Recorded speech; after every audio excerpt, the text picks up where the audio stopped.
اکثر یہ بحث ہوتی ہے کہ ہم قرآن پاک کو انڈرسٹینڈ کیسے کریں. جی ٹھیک ہے, کیونکہ ہم اوبویسلی ایک انسان کے مینول کی بات کر رہے ہیں, کائنات کے مینول کی طرح. بالکل جی بالکل, ہم ایک ایسی کتاب کی بات کر رہے ہیں جس سے بڑھ کے کچھ بھی نہیں ہے. اللہ تعالیٰ نے ہم سے ڈائریکٹ گفتگو کی ہے, کلام کیا, ہمیں بتایا کہ یہ کرنا ہے, یہ نہیں کرنا ہے. But we need to understand every point, ہمیں ایک ایک پوائنٹ کو سمجھنا ہے. لیکن جب ہم ترجمے پہ جاتے ہیں تو انصاف ہو پاتا ہے ان الفاظ کا, بیکاز بہت سارے الفاظ یا بہت ساری چیزیں جب میں پڑھتا ہوں تو مجھے الگ الگ ان کے ترجمے ملتے ہیں. ان کے لفظوں میں ذرا سا آگے پیچھے ہوتا ہے, بدلاؤ ہوتا ہے. میں یہ بات اس لیے کر رہا ہوں کیونکہ جو ایک کمسن ذہن کا بچہ ہے, جو ایک ینگسٹر ہے, وہ تھوڑا اس کی وجہ سے وہ ڈسٹریکٹ ہوتا ہے. اینڈ میری کیا, آپ کی کیا, ہم سب کی یہ خواہش ہے کہ ہم جس مذہب کی بات کر رہے ہیں, جو اللہ تعالیٰ کا پیغام ہم تک پہنچ رہا ہے, جس کو ہم خود پڑھ کے انڈرسٹینڈ کر سکتے ہیں. اسی لیے لوگ اتنی ساری چیزوں میں پڑ جاتے ہیں, نہ جانے کس کس کے پاس پہنچ جاتے ہیں, کیا کیا سمجھنے کی کوشش کر رہے ہوتے ہیں. پھر ہر کوئی اپنی عقل کے حساب سے وہ چیز سمجھا رہا ہوتا ہے آپ کو. تو ایک تو ہمیں کوئی پرابلم ہوتا ہے تو ہم کوشش یہ کرتے ہیں سب سے اچھے ڈاکٹر کے پاس جائیں. دل کا ڈاکٹر ہے, سب سے اچھا کارڈیالوجسٹ ہو جس کے پاس ہم جائیں اور ہمارے دل کا مسئلہ حل ہو جائے. پورے ایک سسٹم کا معاملہ ہے, اس کے لیے ہم کہتے ہیں یار وہ کسی سے بھی پوچھ لیتے ہیں. جی تو یہ پلیز میں چاہتا ہوں اس پہ تھوڑی سی گفتگو ہونی چاہیے. بالکل ہونی چاہیے, بلکہ جتنی ہو کم ہے. اردو کے اندر نا, اردو کیا کسی اور ایسی زبان میں دو ایسے مسائل آئیں گے, کسی بھی اور, اردو کو چھوڑ دیں اس وقت, کسی بھی اور زبان میں, کہ جو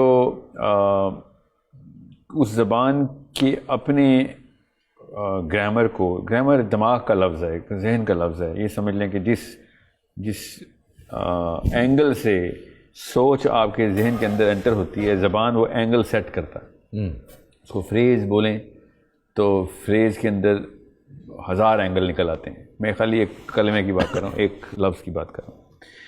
تو آپ کے کلچر کے اندر سے وہ گرامر نکلتی ہے, وہ بچے کے ذہن کو پوری طریقے سے جیسے بھی اچھا کرتی ہے برا کرتی ہے, وہ بناتی وہی ہے. تو جب آپ ایک فورن لینگویج کے اندر ایک لوکل لینگویج کی ٹرانسلیشن دیکھتے ہیں تو آپ ایز اے لوکل سمجھ جاتے ہیں. جیسے اقبال کی شاعری کو انگلش میں پڑھیں تو سمجھ جاتے ہیں کہ ان کو شاعری نہیں سمجھ آئی, میسج سمجھنے کی کوشش کی ہے. بالکل ان کو وہ فلیور کہیں سے بھی نہیں پکڑ سکے جہاں ہی پکڑ سکتے ہیں. وہ کوئی اور فلیور ضرور ڈال دیا مگر وہ والا فلیور نہیں ڈال سکتے, بیکاز وہ کلچر وہ کیپیبلٹی دیتا ہی نہیں ہے جو کہ لوکل نہ ہو. کیونکہ وہ جس کلچر کے اندر گرامر, جس گرامر کے اندر ذہن, اور جس ذہن کے لیے وہ چیز فلیور ڈالا گیا تھا, وہ ادھر محیط ہو کے رہ گیا.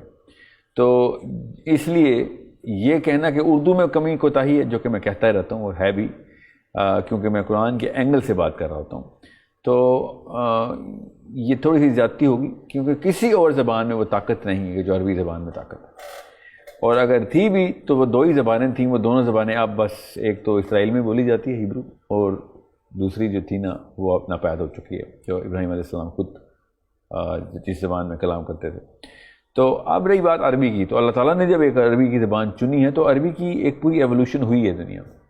وہ ہیبرو سے, عمرانی سے ہیبرو, امریک سے ہیبرو, ہیبرو سے عربی کی ایک پراپر ٹرانزیشن انسانوں نے دیکھی, اور سویلائزیشنز نے دیکھی, اور گرامر کریٹ ہوئی, ایک کلچر خاص کریٹ ہوا. اور اس لیول کی فراست اس زبان کے اندر اٹ سیلف موجود تھی, اتنی جو سیمینٹکس تھیں اس کی اتنی اسٹرانگ تھیں, اتنی گہری تھیں کہ ایک ایک جملے کے الگ الگ اینگل سے مطلب بدلنے کی صلاحیت تھی اس کے اندر. جس کانٹیکسٹ میں جملہ بولا جائے گا وہی جملہ اپنا مطلب بدلے گا کانٹیکسٹ بدلتے ہی. یہ کسی اور زیادہ تر زبانوں میں کیپیبلٹی نہیں. ایکچولی زبان بنتی ہی اس کے خلاف ہے تاکہ اسپیسیفک مطلب نکالا جا سکے. عربی اس لیے نہیں بنی تھی کہ اسپیسیفک مطلب نکالا جائے, عربی ہمیشہ جامعیت کے، یہ جتنی تینوں زبانیں میں نے بتائی ہیں، یہ اس وقت کے جو ذہن تھے وہ جامعیت اور کمپریہنسونیس کو چیز کرتے تھے. آج کل ڈوپامین کا دور ہے، ہم کمپریہنسونیس کی بجائے اسپیسیفسٹی کو چیز کرتے ہیں کہ مجھے بس اس ایگزیکٹ وہ گرینیولر لیول پہ مطلب سمجھا رادر دین ایبسٹریکٹ لیول پہ مطلب سمجھا. اب دماغ کی سطح، ذہن کی سطح بدلی ہے، اس نے اپنی ڈائریکشن بدلی ہے، تو زبانوں نے بھی اپنے اینگل بدلے ہیں.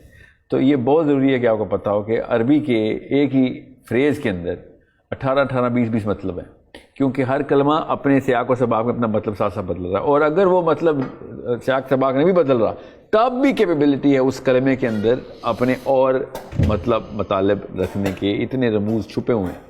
اب اردو یا کسی اور زبان میں یہ کیپیبلٹی اس وقت نہیں ہے. اب جب آئے گی تو تب آئے گی، مگر یہ اتنا بڑا نقصان ہو گیا ہے کہ ایک لفظ کے اگر 18 مطلب ہیں اور اس کی ٹرانسلیشن میں بس ایک ہی مطلب نکالا جا سکتا ہے یا پھر 2، ڈیپینڈ کرتا ہے کہ اسکالر کس اینگل سے پکڑا ہے، تو اس سے زیادہ تو مطلب نہیں نکل سکتے. تو وہ 18 گنا جو زیادتی ہو چکی ہے، جو 16 لیولز ہم نہیں کراس کر سکے اس اینگل کے، وہ تو ہم محروم رہیں گے ہی رہیں گے. اب اس سے نقصان کیا کیا کس لیول پہ ہوتا ہے، اب یہ ایک میں آپ کو آسان بتاؤں، اسٹیٹس آپ کو شاید سمجھ آ گئے ہوں کہ دا ایبسٹریکٹ ڈیفینیشن جو کہ ہمارے ذہن کو چاہیے ہوتی ہیں. فار ایگزامپل ارد کا لفظ ہے جو بہت ضروری ہے میری لائف گزارنے کے لیے کہ اللہ ارد کسے کہتے ہیں. وہ ارد جس سویلائزیشن نے پکڑا ہے ارد کا لفظ، اس نے اپنے مطلب خود لیے. یہاں تک کہ ہم نے جو ارد، قرآن میں لفظ ارد ہی لکھا ہوا ہے، الف را ضاد، اور ہم نے مطلب عربی کی بجائے اس کی ٹرانسلیشن میں انگلش کی ایبسٹریکٹ ڈکشنری سے لیا. یہ اتنا بڑا نقصان ہو گیا ہمارا کہ ہم نے وہ سمجھ لیا اللہ ارتھ بول رہے ہیں. ارتھ انگریزی میں ان کے ایک خاص سیمینٹکس کے اندر سے ایک خاص، اس کی تفصیل میں بھی جا رہا، بہت لمبی بات ہو جائے گی، لنگوسٹکس کے اکیڈیمکس کو پتہ ہے میں کیا کہہ رہا ہوں، کہ ہم قرآن میں جانے کی بجائے ہم انگلینڈ چلے گئے اور ارتھ لے آئے وہاں سے. اللہ تعالیٰ نے تو ارتھ نہیں بولا، اللہ نے ارد بولا. ارتھ والوں نے بھی ارد لیا تھا ہیبرو سے، ارد سے انہوں نے غلطی کی ارتھ نکالنے کی. ہمیں پتہ ہونا چاہیے کہ قرآن ارد کو ارتھ کہہ ہی نہیں رہا، ارتھ کو اللہ تعالیٰ دنیا کہہ رہے ہیں، اور ارد ان تمام ٹیرسٹرل پلینس کو کہہ رہے ہیں، یہاں تک کہ کائنات کا جو بلو پرنٹ تھا وہ مس ہو گیا ہم سے. کائنات کا بلو پرنٹ صرف ایک لفظ کی اینگل بدلنے سے مس ہو گیا کہ میں جس کائنات میں پیدا ہوں، کائنات کی بات کر رہا ہوں، میں جس گلی محلے کی بات نہیں کر رہا ہوں، پوری کائنات کا بلو پرنٹ ادھر ہی ڈیلیٹ ہو گیا ہم سے. کہ جیسے ہم ارتھ کو ارتھ بولتے ہیں تو تمام ٹیرسٹرل پلین ضائع ہو جاتے ہیں. اسی لیے عام بندے کو سمجھ نہیں آ رہا قرآن پاک میں اللہ تعالیٰ نے کیا ٹریجیکٹریز بتائی ہوئی، پیرل یونیورسز بتائی ہوئی، بلو پرنٹ ہی مسنگ. آگے کی کیا اس نے جس لگانی، وہ تو لوکلی بیچارہ محروم ہو گیا، مفلوج ہو گیا. اس لیے جب عرب اسکالرشپ نے قرآن پاک کے اندر ڈیپتھ میں بات کی تھی تو ان کی اگلی جنریشن میں سائنس کی بنیاد رکھتی تھی، کیونکہ وہ یونیورس کے بلو پرنٹ تھے ان کے پاس. ہم یہاں پہ بیٹھ کے اپنی گلی نہیں کراس کر سک رہے ہیں، زیادہ سے زیادہ فرقوں کی کہانی کھیل لیتے ہیں، زیادہ سے زیادہ فقہ نکال لیتے ہیں، فقہ، اور بہت ہی آگے کا ذہن ہو تو اخلاقیات کے اوپر پی ایچ ڈی کر لے گا، مگر کائنات میں پی ایچ ڈی نہیں کر سکے گا. میں نے خالی آپ کو ایک اینگل بتایا ایک لفظ کا، اور اتنا بڑا نقصان ہو گیا ہمارا. اب اس لیے میں کہہ رہا ہوں کہ جب معاملات اتنی ڈیپتھ کے ہوں، سورہ تکویر پڑھیں، اردو کی ٹرانسلیشن پڑھیں، قریب بھی نہیں آ سکتی اردو، اس لیے سورہ تکویر اردو غیر عرب کو سمجھ ہی نہیں آ سکتی. اور سورہ تکویر کے بارے میں وہ باتیں، سورہ تکویر کے اندر وہ باتیں، اور سورہ تکویر کے بارے میں وہ باتیں کہ خالی اس خزانے کی ویلیو اگر آپ کو میں بتا دوں تو ماتم کرنے کا جی چاہتا ہے، کیونکہ ہمیں تو پتہ نہیں چل رہا کہ یہ کہا کیا گیا ہے. اور میں نے ایک صورت بتائی آپ کو خالی. بہرحال جیسے آپ نے پڑھی ہے سورہ فلق، اب فلق کا وہ مطلب عربی میں ہے ہی نہیں جو ہم نے اردو میں فلق کا مطلب لیا آسمان. قل اعوذ برب الفلق، کیا آسمان کے رب کی قسم.